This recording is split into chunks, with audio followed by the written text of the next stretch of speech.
निकरे तो के अमीर थियण जो एडो ही शौक हुयो पाची थी के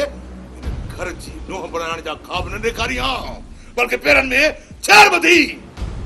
मेले तेरे जैसा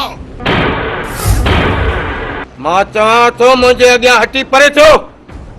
हिन तव्हां खे ॻोठ मां बेइज़्ज़तो करे कढियो हो अॼु मां हिन जो जनाज़ो बेइज़्ज़तो करे कढंदुसि। चाचा ये तुझा मालिक शादी जे वक्त भी यो तमाशो था करे न त अगते हली यो केड़ो पटको बधाईंदा।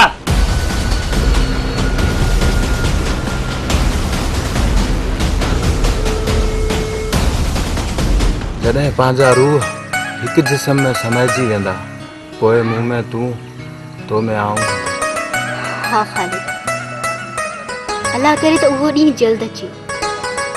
मां ॻाढ़ी वॻे में हुजां तुंहिंजे मथे थी मोड़ ॿधल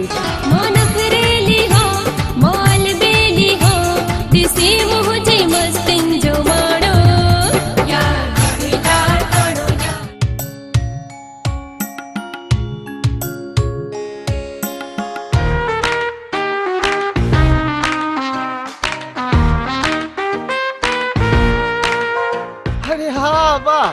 शादी जे लाइ तो पुछण आयो हा न मांखे बस या हिक शमई काफ़ी आहे मां भी शादी कोन कंदो चाचा कोन कंदो। हा मुआ मवाली हेडा कुत्ता हेडा तू कुत्तन मा त जान छुट्टी वेंदी तोखा जान किए छडया तू त कोन चई सके मोई तोखे चवा पई आई लव यू जानी जानी जानी जानी मोई तोखे चवा पई आई लव यू के लगे थो त जरूर का गड़बड़ आहे चोता नी जाफर खे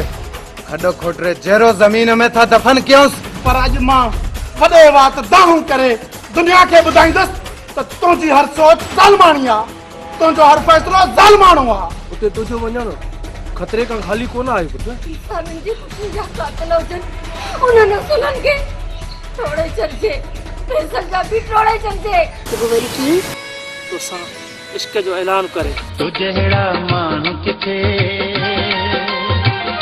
डाढो थई कुर्ब दिनो दिलदार मुसा दिल खोल कयो तई प्यार वठी छत मुख तू इतबार तुंदी हयाती बचे तुखे कुसवा न लगे।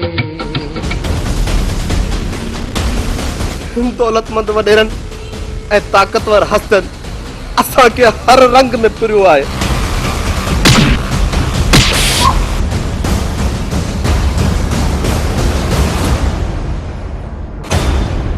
ओ इश्क ना